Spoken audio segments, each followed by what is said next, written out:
Yes, bruv, posh flap. So the posh flap drops down, Rolex, another little gold crown there. Got this little bit of cellophane stuff. Take that off to reveal a familiar sight to anyone. If you've seen unboxings before, you've seen the classic green Rolex box. They're a bit cheap.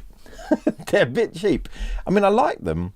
They're classy. Something about the green and that lovely little, just that little gold Rolex crown on there. It's quality, but yeah, it ain't nothing special, man. It really ain't nothing special. And I guess it doesn't really have to be, but you come back, do you know what I mean? What's up, man? Like a bit of mahogany wouldn't go amiss. I mean, this watch, if you can get one, is £8,100.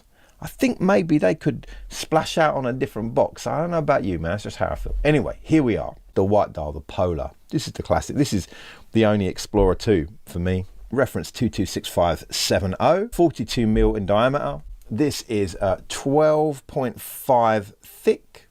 The case material is oyster steel. So yeah, Rolex have all these kind of proprietary materials and techniques. Instead of saying stainless steel, do you know what I mean, or 61L stainless steel, whatever, they have oyster steel. Okay, water resistance was surprising for me. Water resistance is 100 meters. The bracelet is kind of brushed oyster bracelet. It's great. We'll talk a lot about the bracelet. It's one of my favorite bits of the watch. It's just, you know, effortlessly excellent. This movement here is the 3285, 70 hours power reserve, obviously auto, 31 dual.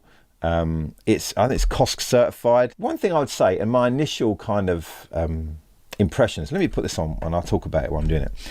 When I put this watch on, it just felt like one solid block.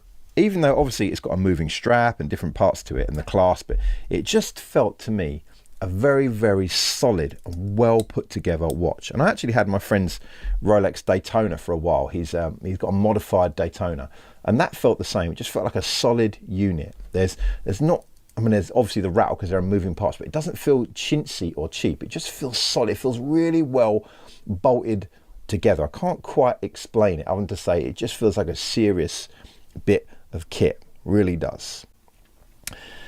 Super readable, super legible, this watch, man. That's the one other thing. When I noticed I put it on, it's something about those really deeply black outlined hands, the classic Mercedes hour hand, and that kind of the black surrounded minute hand, like the sword hand, and then that orange GMT hand, and even actually the second hand, which is very thin but has that sort of lollipop loomed indice about 2/3 up.